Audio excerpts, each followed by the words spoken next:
formally. So apologies for any absence. All the councillors are present, but is there any apologies, Catherine? None. Okay, that's right. So item number 2 is any declarations of interest pertaining to any of the agenda items on tonight. No? Okay, no declarations of interest made there. Okay. Item number 3 is minutes of previous meetings. So the first one to approve is the Town Council meeting that was held on the 14th of April of this year. Okay. Any for accuracy? Okay. Are you all happy that it's an accurate reflection of what was talked about and agreed at the meeting? Okay, can I have a proposer, please? Councillor Watkins and a seconder. Councillor Linda Jeffries. Okay, and show of hands, please. Thank you.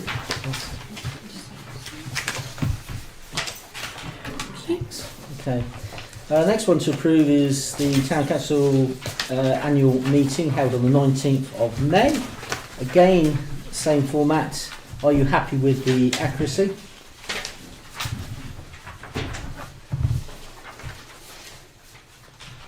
Yes? Yes.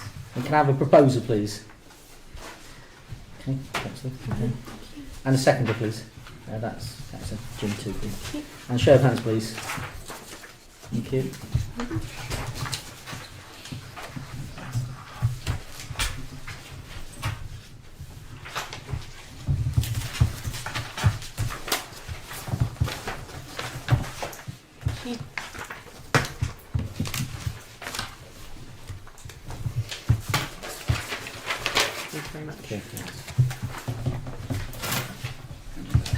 Okay, the next committee meetings, Policy and Resources that was held on the 28th of April, Policy and Resources Committee again held on the 15th of May, Planning Committee held on the 27th of May, Business and Community Committee on the same day, Policy and Resources again on the 29th of May, and Environment and Transport held on the 29th of May. This is all for information only. Okay, unless there's any questions. No? Okay, thank you. So item number 4 is the finance report. So before I open it out to the table, did you want to speak to this, Catherine? Nothing from me on this one, Chair. I'm happy to take questions. So, it's fine. You've got the typo 1A. 1A, it should be May. Okay, so Councillor Bond's flagged out a typo. Any questions on the finance report?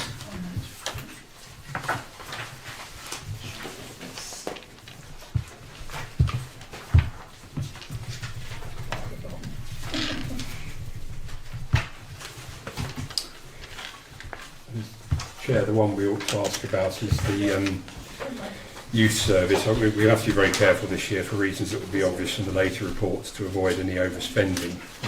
And we are already forecasting an overspend of £500 on the youth service. We will be looking at that. Again, and the thing is, I think the sort of thing about the beginning of the finance report is we end up paying a lot out in the first couple of months for various things.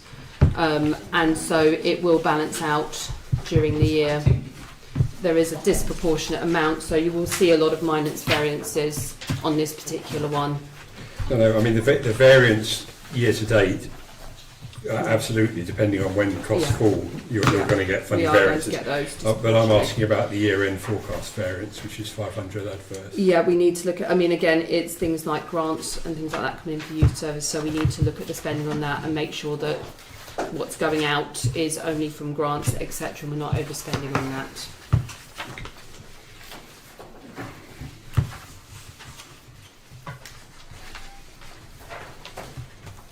Any other questions? Councillor John. Just a small one. I know wellbeing are generating funds. Yes. It doesn't seem to be showing. No, it's kept separately for Wellbeing Cafe So it's on a separate account. Yes, it's a separate account. Because the food is coming out on here. Yes, on an investment, but your money coming in is on a separate account. Okay. Yeah. So we do manage to balance it out. All right, okay. Yeah. I just Yeah, 'cause wondered it's just if cash it would be book. helpful Yeah. to show how much money wellbeing is actually Yeah. generating on the account. Yeah, that's fine. We can look at that. I'll just ask you a question on Ventnor Library. The figure that's in the box of 25,600, does that include the salary and the cleaning? So this is, this will come up later, but it's a very good point. This is based very much on the last agreement that we had, and we obviously are going to look at this later in the agenda. It obviously includes everything that's under the current agreement, so that's cleaning, utilities, and the member of staff. But when we look at this item later in the agenda, it's whether whatever agreement we come to sticks within this budget with the Isle of Wight Council, and that's something we'll need to look at really carefully, because obviously with inflation it's possible that the Isle of Wight Council might say it's higher than that, but we've budgeted based on what has gone before, but it does include those things, yes. Okay. Yeah, you. but that's something as well to be thought about later, to keep in mind. Indeed. Yeah. Any other questions, councillors? Yeah, Steve. Yeah, thanks, Chair. I note that we did manage to accrue for the big refund on the tax, so that money got back into the correct year. It did, yeah. Apparently there are already a few items, or worse, it's a few items, that's those 11, 18 and 25 instance, which are all charges that are related to last year, they're actually already coming out of this year. Yeah. I guess we were too late to do much about them. I Yes. just know that the expenditure situation will be inflated because of that. Yes, that's correct. Any other questions?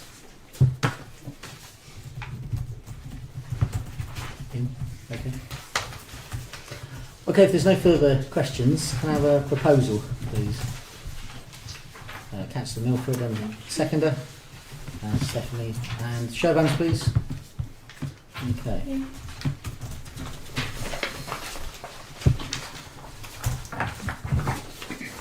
Okay, the final accounts. Catherine, do you want to speak to this? So again, I'm happy to take questions on this, albeit I will try and answer what I can, but if it's related to something historical prior to my time, I may not be able to give an answer because it might be based on accruals, etc. And obviously I wasn't present for the budget discussions that happened for the budget last year.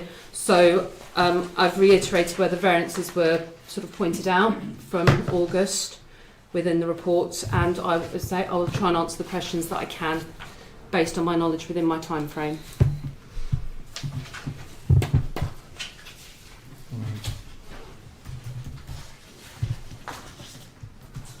Any questions? Steve? Just a request going forward that when we get the financial reports here in future, we have an estimate of what the balances are going to be looking like. Yeah. So we don't end up in a situation like that again. Yeah, excellent point, Steve. Agree. Any other questions or comments?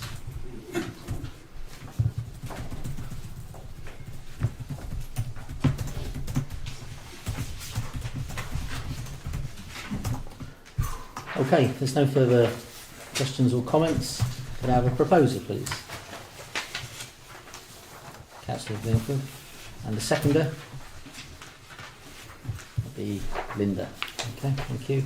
And show of hands, please. Okay.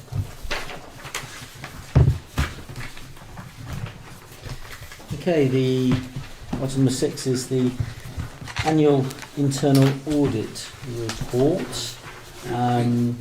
I certainly haven't got any questions, but did you want to say anything on it at all, Catherine? So just I think for the benefit of the new councillors as well, so the annual internal audit report is something we have to do prior to external audit. This was done by Maxine Moore, who was appointed at the 10th of February meeting. Maxine has made 7 recommendations in her internal audit report, which we would ask councillors to note at this time, and the annual internal audit report is then sent to the external auditors as part of the annual governance accounting return at the end of June. So this report, we are asking members to receive a note of the internal audit report for the period ending the 31st of March 2025. I've got a question, but is anyone else wants to ask a question? So the question I've got on the recommendations, Catherine, is the 4-point down. It says ensure transparency, payments links are up to date. Yes. I'm assuming that they weren't then. It's where they are found on the website. Yeah. Okay. So although you've got them within the full council meeting dates, they also need to be held somewhere else. So effectively, they have two places they want to sit in the website. Okay. So it's moving it into that area. So again, it's one of the things that's ongoing with the website in where we house things and have That's being addressed now. That's being addressed. Yeah. Got any further questions? Any other questions, Ian? The only point that leaps out to me is the rather unusual comment about section 137. And I understand that what they're saying, but you can't use both. These are the rules, and No. we've always taken it that the community fund payments, including the vouchers that we were providing, were originally done under the power of competence, because there's no other way you can make payments to individuals. Even 137 won't allow you to make payments to individuals. Has that completely ceased now? Then? Well, no. What's arisen for it is just that we haven't. I think what Maxine's trying to say is because we don't have GPC, if we wanted to make anything like that, that we ensure that we're making the best use of 137. Really. Yeah, but the point I'm making is you can only do that if you're not doing anything at all under the power of competence. Yes. Yeah. So have the voucher payments stopped? Yeah, we're not doing voucher payments. So, is there's nothing else that legacy that we're using the GPC for? No. In which case, it's a fair suggestion. Yeah. I'm not sure. To be honest, in some ways, the less we use extra spending this year, the better given our circumstance. But it's worth noting that is there. 137 does have particular accounting requirements. You do have to budget for it separately, and the wording of the decision has to be phrased in a certain way. So, yeah, exactly. Yeah, if we go down that street, we would need to gen up on how to do it properly. Yes, and I think that's actually how it's arisen, because when we do the return, one of the things that we're asked for by the both internal and external auditor is to give that exact thing, what we spent under section 137 and the minutes approving that. And because we don't have any returns, it's quite unusual, I think, for a lot of councils not to, and I think that's why the internal auditor just then recommended that we make use of it. But as you've rightly pointed out, you probably want to reduce and restrict that at the moment. Well, I did wonder about the fireworks for the carnival, because that looks like it's because we're giving it to a private business. That looks like it's not. Yeah. But actually, we do have the power to make contributions to events. So I think that would count as an event. Yes. We do need to watch ourselves, because we are limited in terms of what we can spend. Indeed, yeah. But it's a very, very valid point, and one to consider going forward. Steph? I was just wondering if we have done item number 7 regarding the insurance, or are we just sort of putting things up with inflation? So no, the insurance policy we can bring to you. So if it wasn't done last year before my time, it was just paid for, so we can bring it back for review. So that's not a problem. Thank you. Yeah.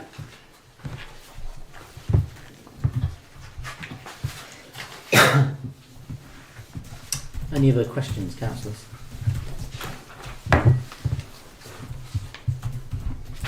Okay, if there's no further questions, could I have a proposal, please? Councillor John Watkins and a seconder. Ian. Okay, show of hands, please. Thank you. In agreeing this report, we are effectively agreeing the recommendations in the audit report, aren't we, as action points for the council? Yes. So it's noting and receiving and noting. Yes, that's correct. Well, and agreeing that we're going to do the recommendations. Yes. Yeah, absolutely. Okay, item number 7 is the annual governance statement. Okay, do you want to speak to this? Again, so this is part of the AGAR. It's something that we need to return as part of our return. So this is the annual governance statement. We tick a various amount of boxes here to say whether we have complied with the governance requirements. And effectively, this is asking the Town Council to resolve that they approve section 1 of the annual governance statement as attached to this report for submitting to the external auditor. Any questions, councillors?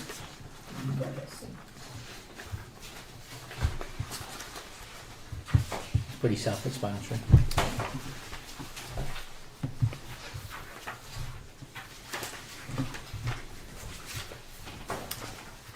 Okay, if there's no questions, could I have a proposal, please? A question or a proposal? Both. Okay, proposal. Councillor Mark. And second, Steph. Show of hands, please. Thank you. Just to sign one, please.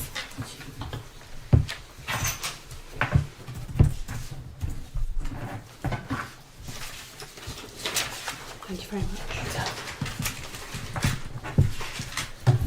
Okay, item number 8 is the annual accounting statements. Catherine. So this is section 2 of the AGAR, which is the annual accounting statements. And again, now this is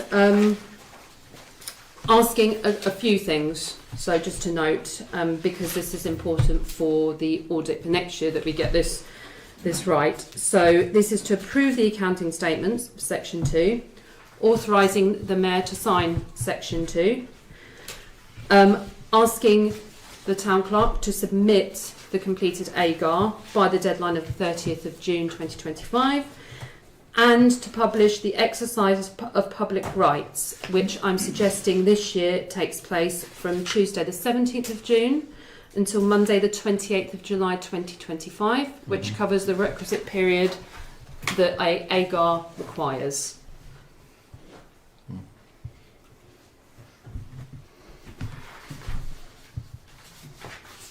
Any questions? So what is the exercise of public rights then? So the exercise of public rights is a notice that I have to put up on the notice board and on the website, and it effectively gives members of the public the right to come and view the accounts with reasonable notice to the town clerk, should they wish to do so.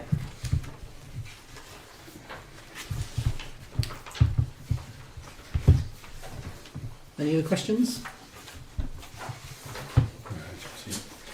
Highly embarrassing for the council to be in such a dreadful financial situation. It's not the result of 1 year, it's the result of the last 4 years. Whether any of the public spot that our balance is a negative would be an interesting question. Yeah.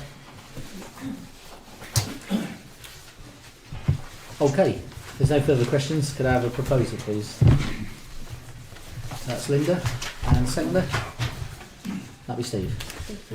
Okay, show of hands, please. Yeah. I could ask the chair just to sign that one for me, please.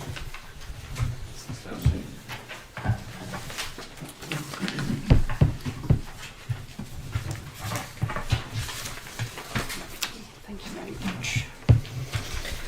Okay, item number 9 is conflict of interest statements. Right, so this one is because BDO LLP are the external auditors for the council, and there has been instances where there has been a conflict of interest in other councils with BDO LLP. So this is to confirm that none of the existing councillors have a conflict of interest with BDO LLP, and we just have to minute that. Yep. Okay. Any questions on this paper?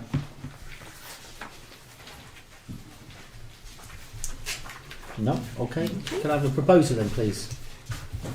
Councillor John Watkins and a seconder. Steve Milford. Show of hands, please.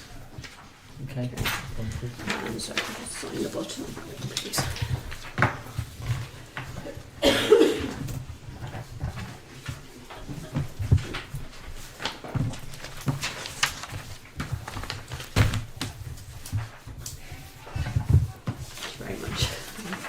Thank you.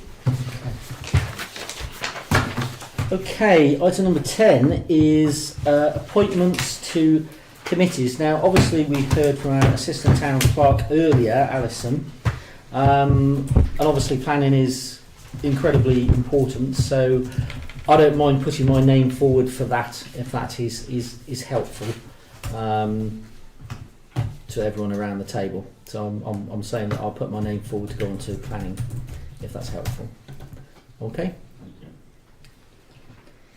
Well, I do need a proposer in a second. And we do have a substitute for planning, don't we? We have.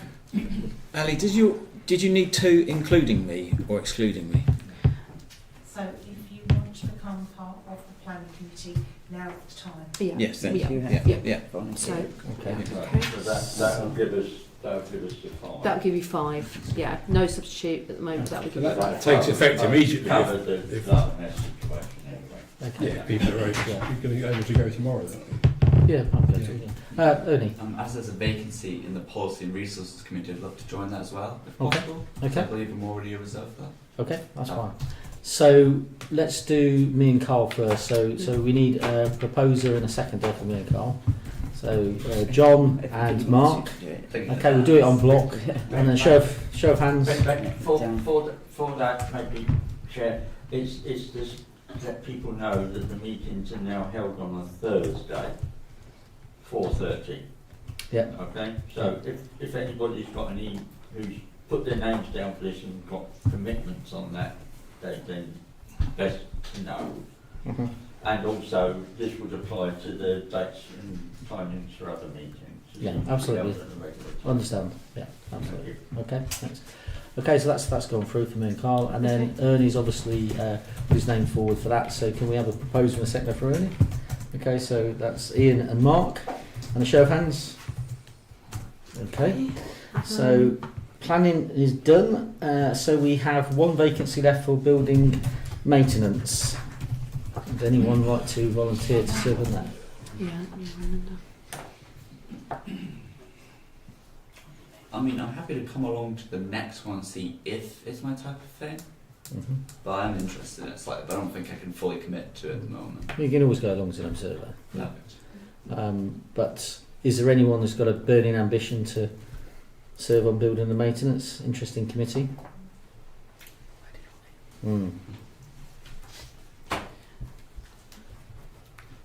Okay, there's no takers on that.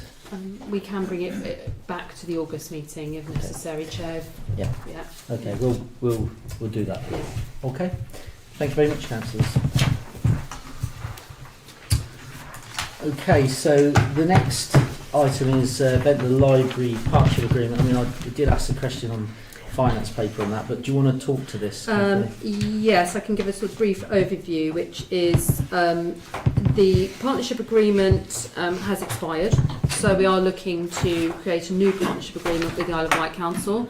They came and did a presentation at the town meeting, so I hope the councillors heard a bit more about the library there.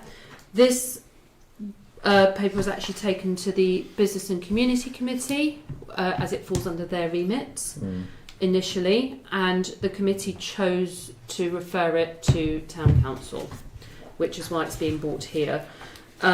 The finances you can see from the previous finances, and what we are really asking members is whether you wish to continue into the new agreement as under the previous terms, or whether you would like officers to go and look at any changes to the agreement. So that's effectively what we're looking at. As I say, we pay for the utilities, for a member of staff to man the library, which is not a member of staff employed by VTC, but one employed by the Isle of Wight Council, for which we reimburse the Isle of Wight Council, and cleaning, for which we do provide a VTC employee. Okay, so before I throw it out, I'm going to say straight away that I would like to see officers engage with the Isle of Wight Council to renegotiate this agreement with the view of improving it and shaving the costings down. If appropriate, I'm very happy to assist on that, since I've had a lifetime of negotiations. But I'll throw it out to the councillors now. Any comments, Steve? Yeah, just sort of observations. You look at the salary line, that would look broadly, realistic in terms of the annual increases until we get to the 25-26 increase, which we understand is because it's now being rectified and there's a whole lot of backlog. Mm. But that must mean that each of those 5 years had a similar backlog of mistakes. So Yes. it's rather, as I've said before, rather disappointing sort of outcome. And also just some observations on the gas 5%, electricity 5% figures, which looked extraordinarily high in 23-24, down to more reasonable levels for gas in the estimates, 24-25. But is the electricity cost reasonable, to the best of our knowledge, because it does seem to have yo-yoed a bit? And I think that is the thing that's, again, it's been slightly out of our control really, because we've just sort of recharged, and we're a bit like, with the employee, we are just recharged for it and don't sort of have any input, into that really. So, I mean, it's something we can negotiate with them. I think we about. should. I mean, the library is a fantastic facility, and having just recently been round the library and seen what they actually have to offer, it is truly fantastic what we get for our money. So, I'm all for totally supporting that service. But I do think that this council should now be playing hardball on anything that we can negotiate. That's not to say that we're going to be successful, but it absolutely does mean that we should be doing it. And I'm happy to help in any way, shape or form. Any other comments on it? No, I think I'd like to probably join you on that. Okay, yeah, sure. There was a discussion about the cleaning Yes. hours as to whether or not our cleaners should do it or not. Yep, understood. Yeah, and there's also a potential that we can reduce those hours as well. Indeed. The hours were obviously increased during COVID, Indeed. but there's potential that we can Yeah. relook at those hours as well. Sure. Yeah. John? Have we got capacity for that, have we? Yes. Yeah. Any other comments or questions?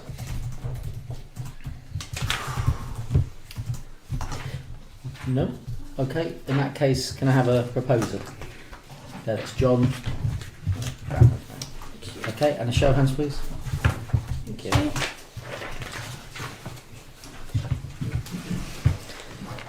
Item number 12, beach cleaning.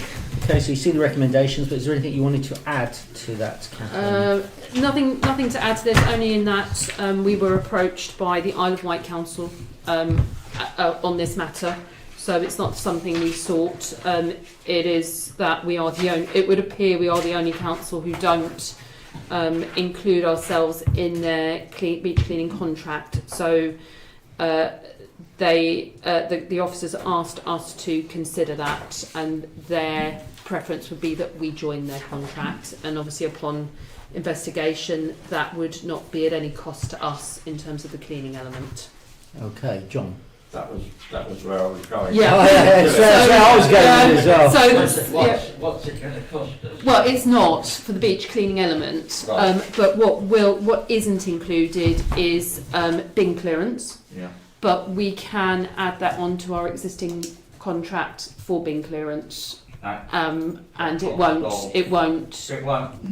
be a huge cost, because it would be an Okay. extension, a small extension. Currently, we're paying. Was it 4? We're paying 6,000. 6,000. We are getting approximately 1,007 back from the Isle of Wight Council for that, but obviously it means that we're out So it's by about about 5. 4,000, Yeah, yeah. 4.5 to 5. Yeah. In the meantime, why can't we get our two employees to clean the beach? They do. They do. We pay them to do it. Yeah. That's where the cost comes in. It's actually for a member of staff who gets it extra over and above. Yeah. And if I believe so, they're doing it somewhat out of the contract as well. Yes. So I mean, the team as well do help with that clearing, but effectively we are doing it in house and paying for it in house. So although you wouldn't see any change this year, it would obviously be a change from next year that you would have that 4.5 Can I to just 5. bring Steve in first and then John? Yeah, I'm pleased, obviously, this is the outcome, but I'm a bit surprised that we're getting something for nothing in a time when all councils are strapped for cash and everyone's in There's no Yeah, there was no catch bit laid down, and you might suddenly get charged more. Look, I have it in writing, so hopefully I think I'll make sure I leave that email behind when I leave. Please do. John? Yeah, that was where I was going, but I was just wondering if this is just a sweetener for the first year, and then we get nailed the following.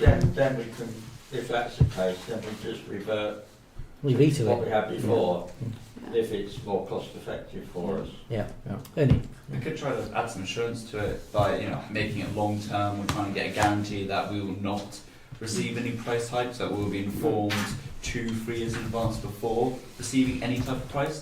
That way we at least have time to go back to the old system if they do suddenly decide to screw us over.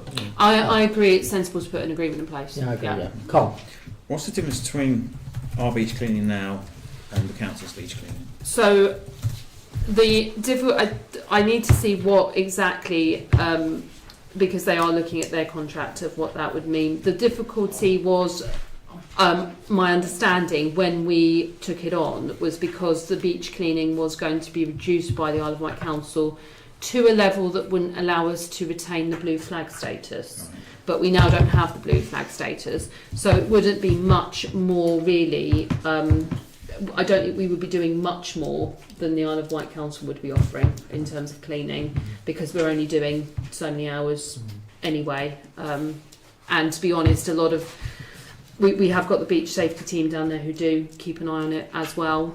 And I think probably a bigger problem might be the bin clearance, and I say we can sort that out with an existing contract and make sure that that's seen to.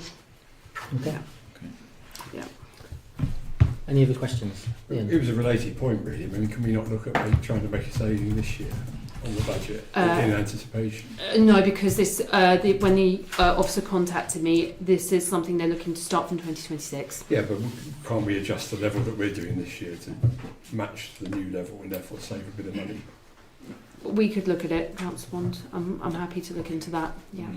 When you say that, would you then be implying that we're like lowering the quality of ours to match theirs type of thing, or No. No. that makes Okay. There's no further questions. Can I have a proposal, please? And a seconder? Steve. Okay, show of hands, please. Thank you. Very much. Okay, next item is the bank account. Okay. Catherine? So Unity Trust Bank is something that came through on a newsletter actually that comes through for us for Nalcon SLCC. Yep. It is a bank account used by it's a bank used by town and parish councils. Yep. They offer a 6-month fixed term deposit account, and the suggestion is that we put some money into that deposit account because it has a high interest rate, 6 months, and see the benefit of that before year end. Obviously, worth noting, it's a no access account. Once we put the money in, it's in. So if there were agreement, we'd have to look at the level to make sure that we would have enough to cover us through to the new year. Yeah. But we would be looking, as you can see in the paper here under number 3, we could look at something just under 5,000 in terms of interest. I'm just going to add that that this particular bank, Unity Trust Bank, is used widely by the third sector, charities, and a great deal of trade unions also use this banking system as well. So they're banking that have got high morals and ethics, which is always a good thing to have. Any questions?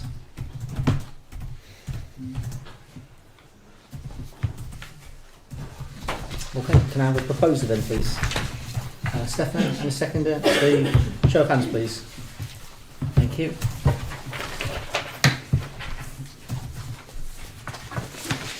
Support in kind for events and projects. Now, obviously, you heard from a member of the public, Ross, about supporting the carnival, and obviously that's exactly what we would want to do as a council. But did you want to say anything else on this, Catherine? So again, this is something that came up in the Business and Community Committee because it falls under their remit in terms of dealing with organisations. It's also come up in policy and resources, obviously in the last year, where we've received requests for support, which we've not been able to do in terms of monetary cash support. Yeah. We do provide support in kind for a number of events and projects already, Yeah. but it would be quite useful, because we are approached by a number of organisations, Indeed. if we were to have a policy in place that would establish exactly what kind of support in kind we can offer. As an example, for the benefit of new councillors as well, we do things like support with printing, support with promotion, so leaflets, printing and distributing, putting it on the website, putting it on the notice board, and helping with finding marshalling support as well. And in fact, some of the staff also help with marshalling support at certain events. So this is really to establish something going forward, to establish parameters which would be useful. Yeah, I mean, I think in the light of transparency, we do get a lot of organisations asking us for support, and some we have supported in previous years, and others we've had to turn down. So Ventnor Fell Running Association, who I'm closely connected to, asked that very question, and we had to turn that down because we're not in a financial position to support them. Doesn't mean to say that we can't support them in any other way, such as marshalling, as you've actually said, and any promotions or administration that they might need, so that we can continue to have that event to increase the footfall and boost the local economy. So I think it's, a very, very sound idea that we do have a set of policy parameters so that we know exactly how we're going to operate in the future, because we do get a lot of requests for money, and that's fair enough. We want to support all local good clubs, organisations, etc., but we're not in the financial position of actually doing this at the moment, and particularly in light of the balance, this council's got to make some serious decisions about how we recoup our financial situation. So this paper, I think, is absolutely the right thing for us to do, and for us to approve it. But I'll take any questions. Mark? No, I'd just like to agree with you, actually. It just gives a clear indication to all charities, all groups, of just what we're going to provide, with no confusion. So. You did in the business and community, Linda. Yeah, Linda brought up the same point. Say that we needed some form of netto, so that they can't come back later on and say, "Well, you said."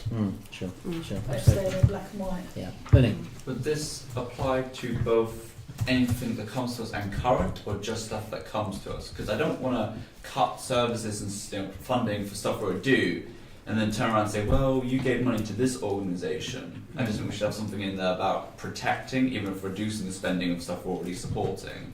That we can avoid seeming unfair to all these organisations. We'd have to take each case on its merit. It's as simple as that. Because we're in such a financial, dire position, we have to do something about our finances. If we had a money tree, I'd want to support lots and lots and lots of things. But I think having clear parameters on how we distribute taxpayers' money, and that's what it is got to be a right and proper thing. It's the professional thing to actually do. But I'm not saying it's a good point early, a very good point. I wouldn't want to, delete any of the things that we're actually doing now. I want to continue to support it. What I'm trying to say here is that if we're going to cut money from our current services, we cannot give money to new services, to new stuff, as much. No, but you can't take that carte blanche. You have to look at everything as its own merit, because there may be extenuating circumstances where we'd want to do something. Okay, but yeah, okay. Any other questions? No? Okay, could I have a proposal for this then? Yeah. Okay, and a seconder, please. Ian. And a show of hands, please. Thank you. Okay, the next item is to agree on the set of dates that's been set out for the next formal town council meetings and the committees. Obviously in our prospective committees we have had some discussion, and I do want to make a point about this. you know, it's for the committee to decide when is the best day and when is the best time. We all have day jobs, and this is a voluntary role. And sometimes meeting in the daytime is convenient for everyone on that committee, and sometimes it isn't, and later afternoon or early evening. So don't be bound by, you know, what that committee is actually doing. You've got a voice, so speak about it. But here is basically just a schedule of when we're going to meet. It can be changed, but we prefer not to. I certainly agree with Councillor Bond here. I think it's good to have a set of committee meetings and council meetings in the diary so that you know when to work around those, and I certainly do try and work around my commitments to fit in with the council's diary. Any questions on John? I just have one caveat to that, Karen. I do understand about committees need dates. Planning's different because that's not dictated by us, dictated by the plan coming in. But if there's no business for the meeting, then it just becomes a working group. It's not a committee. So my thoughts on this, as being the councillor in another place, was that the chairs met with the town clerk a couple of weeks prior to the planned date of the meeting, and if there was no business, the meeting was deferred for back a month or whenever, because otherwise it's A talking shop. yeah. But it's not. You're not just talking shop, but then it's not. It's just a working group. It's not. No decisions are being made. So if it's a committee, then decisions have to be made. Well, we had a vigorous discussion on this in Policy and Resources, to which you obviously sit on. So I totally agree that you can't have a schedule of meetings for planning because it's as and when. So I totally agree with you on that. I would agree with all of the other committees except for Policy and Resources. Policy and Resources should be meeting monthly because we've got the responsibility of the finances. And particularly at the moment, it's a committee that has to meet regularly to monitor that situation, to come up with any potential ideas about income generation and how we can actually cut the bill according to what we've got coming in. So I would argue that vehemently that resources and policy have to meet monthly. The other committees, I would agree with you. I think it is entirely up to the chair to decide in conjunction with the town clerk whether those meetings are absolutely necessary. But I do think that the Councillor Bond is right, that if it's in the diary, you know it's in there, and that's when you got. If you actually haven't got any business, well then that would be ridiculous to meet.